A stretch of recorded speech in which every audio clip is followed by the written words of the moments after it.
मित्रों, आज आप सबको केवल जानकारी देने के लिए बुलाया। आप जानते हैं कि मध्य प्रदेश के माननीय मुख्यमंत्री डॉक्टर मोहन यादव जी का पटना आगमन हो रहा है 18 जनवरी को। एक गैर राजनीतिक संगठन है श्री कृष्ण चेतना विचार मंच, उन लोगों ने मोहन यादव जी के अभिनंदन का कार्यक्रम तय किया है और उन्हीं लोगों ने मोहन यादव जी से अनुरोध किया था अपने उस कार्यक्रम में आने के लिए, और माननीय मोहन यादव जी ने अपनी स्वीकृति दी है श्री कृष्ण चेतना विचार मंच के कार्यक्रम में आने का। वो कार्यक्रम तो मंच के लोग कर रहे हैं श्री कृष्ण मेमोरियल हॉल में 11 बजे से होगा,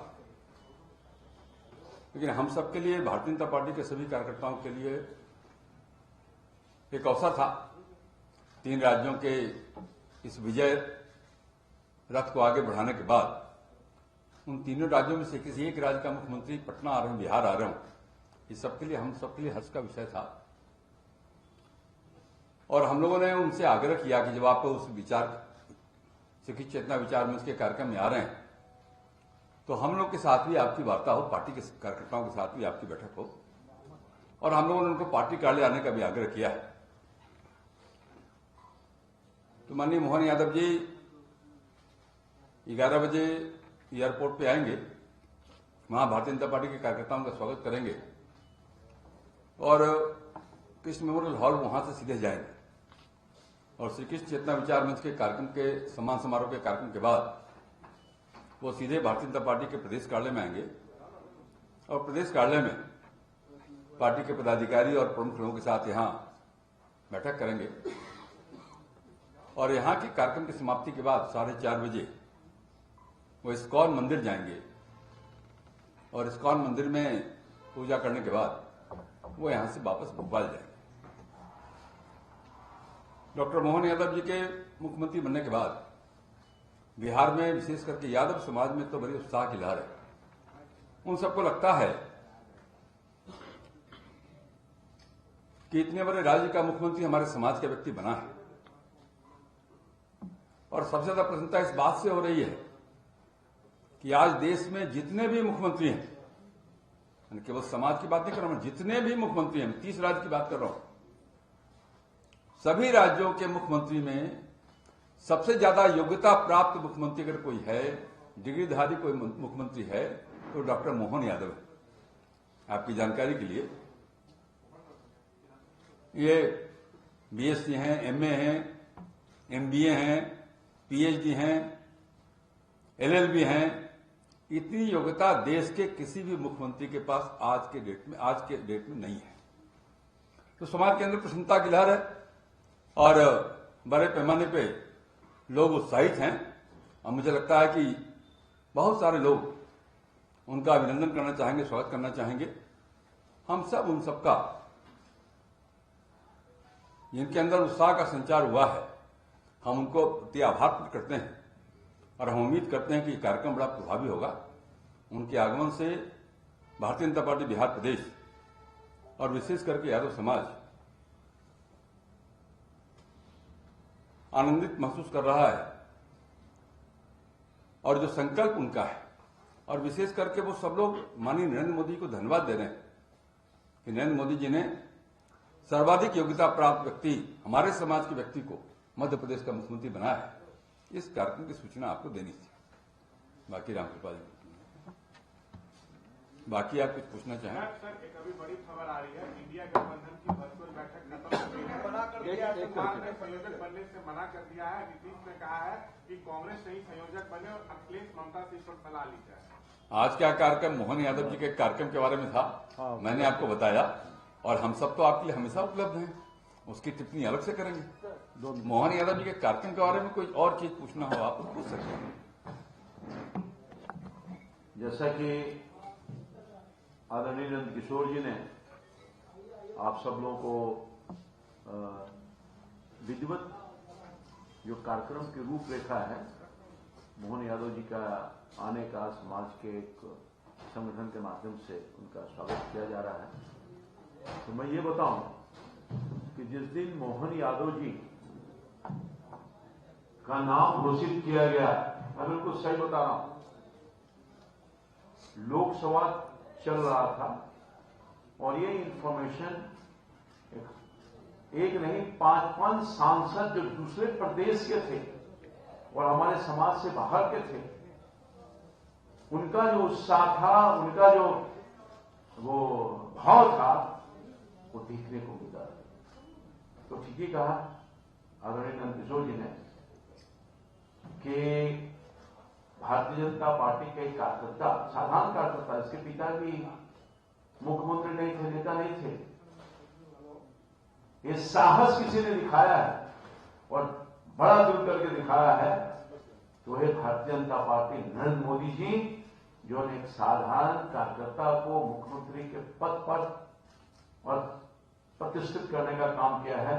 और हमारा समाज तो गौरवान्वित है ही, बल्कि पूरा देश में अन्य वर्ग के लोगों में भी खुशी है। इसलिए निश्चित तौर पर 18 तारीख को पूरे जोश खरोश के साथ हमारी पार्टी के कार्यकर्ता भी स्वागत करेगा। जैसा कि आदरणीय नंदकिशोर जी ने कहा कि हम सब लोगों ने उनको अनुरोध किया है कि हमारे पार्टी के कार्यकर्ताओं से मिले और हमारा पूरा समाज, पूरा यादव समाज में नई उत्साह के साथ, नए जोश के साथ 18 तारीख को भारी संख्या में लोग आएंगे और उनका स्वागत करेंगे। रामकृपाल जी, एक सवाल है, जिस तरीके से मोहन यादव जी यहाँ आ रहे हैं, कहीं ये तो नहीं है कि बीजेपी ने कोई ऐसा बिहार में यादव चेहरा नहीं ला पाए, इसलिए बोरो करके अब यादव वोट पे नजर। आपको हम लोग का चेहरा खड़ा लगता है क्या? मैं 7 बार से विधायक हूं, ये कई बार से एमपी हैं मधुबनी से, ये पटना पाटलिपुत्र से एमपी है, तो आपको खराब चेहरा लगता है क्या? किसी भी नेता से बढ़िया चेहरा हम लोग का है जी। एक बहुत बढ़िया, बड़ा बढ़िया। सुनिए, मैं भारतीय जनता पार्टी में 2014 में आया, 14 के पास मैं किसी दूसरे दल में था, मैं वहां भी लगातार 3 बार 4 बार सांसद बना, मगर मुझे ये सौभाग्य नहीं प्राप्त हुआ। इतने लंबे अरसे तक मैं 35 साल तक वहां सेवा प्रदान किया, जनता का विश्वास और आस्था जीता, संघर्ष की भूमिका में रहा, वहां की पार्टी जो राष्ट्रीय जनता दल थी उसको ताकत दिया, मगर वहां मैं कभी मंत्री नहीं बना। मैं 14 में आया, मात्र 6 महीना के दरमियान, 6 महीना के दरमियान ही भारतीय जनता पार्टी के जब मैं सदस्यता ग्रहण करता हूं, सांसद बनता हूं, भारतीय जनता पार्टी के एक कार्यकर्ता की हैसियत से जनता का विश्वास प्राप्त करता हूं, तो जो सम्मान मुझे वहां नहीं मिला, उसे कहीं बढ़ करके माननीय प्रधानमंत्री जी ने, मोदी जी ने कैबिनेट में मंत्री बना करके वो सम्मान देने का काम किया। सर, यादव वोट बैंक क्या शिफ्ट होगा उनके दौरे के बाद से 2014? भाई, आप लोग को गलतफहमी क्यों है कि किसी एक पार्टी के साथ यादव लोग रहता है? ये गलतफहमी मिटा लीजिए। आपकी जानकारी के लिए, भारतीय जनता पार्टी में लालू जी के बिहार में नेता बनने के पहले जगदम्बिका प्रसाद यादव जो हमारे पार्टी के प्रदेश अध्यक्ष हुआ करते थे, 77 में वो भारत सरकार के मंत्री हुआ करते थे भाजपा के जनसंघ के कोटे से। आप क्यों भूल जाते हैं कि मैं खुद प्रदेश का अध्यक्ष भाजपा का रहा हूं, नित्यानंद जी भाजपा के प्रदेश अध्यक्ष रहे हैं। और तो और 62 में जब पहली बार भाजपा यहाँ 3 विधानसभा सीट जीती थी पहली बार, उसमें एक यादव हमारा भाजपा जनसंघ की टिकट पर चुनाव जीत के आते हिंसा से। ये गलतफहमी नहीं रहनी चाहिए। समाज किसी पार्टी के खूंटे से बना नहीं है। समाज हमारा प्रबुद्ध समाज है और जो देश के हित में काम करेगा हम उसके साथ रहेंगे। और अगर ये उनके साथ ही सब समाज रहता तो बताओ 7 बार से नंद तब कैसे विधायक बनता, कैसे बनता, ये एमपी कैसे बनते? तो ये गलतफहमी मन से मिटा लीजिए। ये जो वो लोग नैरेटिव सेट करना चाहते हैं उससे का कोई अस्तित्व नहीं है, कोई आधार नहीं है। हमारा समाज देश के साथ चलेगा, देश के विकास के साथ चलेगा। और भारत सरकार में एक कैबिनेट मिनिस्टर और 3 राज्य मंत्री, पहले भी 4 मंत्री थे मैंने 2014 से 19 में, और फिर 4 मंत्री और कैबिनेट मिनिस्टर बनाया है। और मैं आपको एक सूचना दूंगा, और जिनको देश भर के मुख्यमंत्रियों का अगर एजुकेशनल क्वालिफिकेशन चाहिए हमसे ले लीजिएगा। हाँ, लेगा यार, नेट पर निकाल कर। और ये कांग्रेस पार्टी है, मैं तो वहां था ना, एक ऐसा वक्त था मध्य प्रदेश का एक राज्य का लड़का रोनी यादव राज्य मंत्री था, कोई मंत्री नहीं था उस समय कांग्रेस के कार्यकाल में, सिर्फ राज्य मंत्री था, उसको भी ड्रॉप कर दिया। ये है कांग्रेस पार्टी जिसके गोद में ये सारी पार्टियां बैठी है राष्ट्रीय जनता। ये है भाव, ये है भारतीय जनता पार्टी और वो है कांग्रेस पार्टी। वैसे मोहन यादव जी का कार्यक्रम केवल बिहार में नहीं हो रहा है, अलग अलग संगठन के लोग जहां जहां उनको बुला रहे हैं वहां वो जा रहे हैं। स्वाभाविक है, जब किसी समाज का व्यक्ति, किसी राज्य का, आज देश में एकमात्र मुख्यमंत्री यादव समाज का, तो समाज के लोग अगर हम बुलाना चाहते हैं, अभिनंदन करना चाहते हैं, इसमें किसी को आपत्ति तो होनी नहीं चाहिए। हम तो लाभ ले रहे हैं इसलिए कि वो चूंकि गैर राजनीतिक मंच से आ रहे हैं और वो भाजपा के मुख्यमंत्री हैं, तो भाजपा कार्ड ले आए। हमने केवल उसकी कोशिश की है और उसी की सूचना देने के लिए आपको आमंत्रित किया है। धन्यवाद।